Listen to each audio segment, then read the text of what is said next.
Да се заборава нешто беззначајно и небитно е нормална човечка карактеристика. Но да не паметиш дека некому си му дал пари, а тој некој не е баш непознат. Не е вообичаено.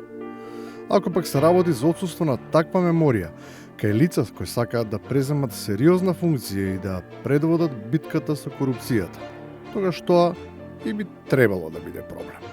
Дали во последните години или и претходно сте биле финансирана одредена политичка партија? Тој 2016 година, јас вчера од медиумите го добив тој податок.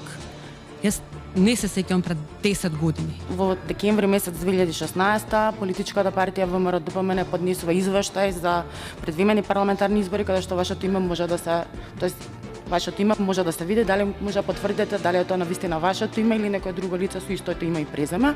Јас искрено не се ни сеќавам бидејќи се поминати десетина години. Од изборите на кои секогаш многу се ветува, изминуваат речиси 2 години, ама изгледа никој не заборава на дадениот збор. Земјоделците си имаат дополнителна мака, бидејќи освен тогашниот кандидат, а сега шеф на ресорот во владата, тие со кои си ја пружиле раката, сега се солисици на неа. Па нека дојде министрот да говори, па срамота ова. Гледа го тука кога лобираме, од лево седе тај, затворија го, се другиот што беше од десна страна тај го затворија. Едни вика Кочи Мицко, нека затвара, нека прави што ќе прави, нас да не прави, брат. Не бива ова, те сега си појдеме, сите се шушкаме што да прави. Ако тие што треба да го слушнат шепотењето не сакаат да чујат и да ги оправат, тогаш веројатно постои некој што не само што ќе го искористи моментот, туку ќе им го земе приматот и ќе им ги собере гласовите. Не станува збор за СДСМ, туку за некоја платформа, идеја, структура, ама која засега решава да функционира во тајност, како илегална келија. Енигма. Некој таму сака да направи нешто. Не кажува кој и не сака што сака да направи. Само постои скратенката ДОС, а не знаеме од што е скратенка ДОС.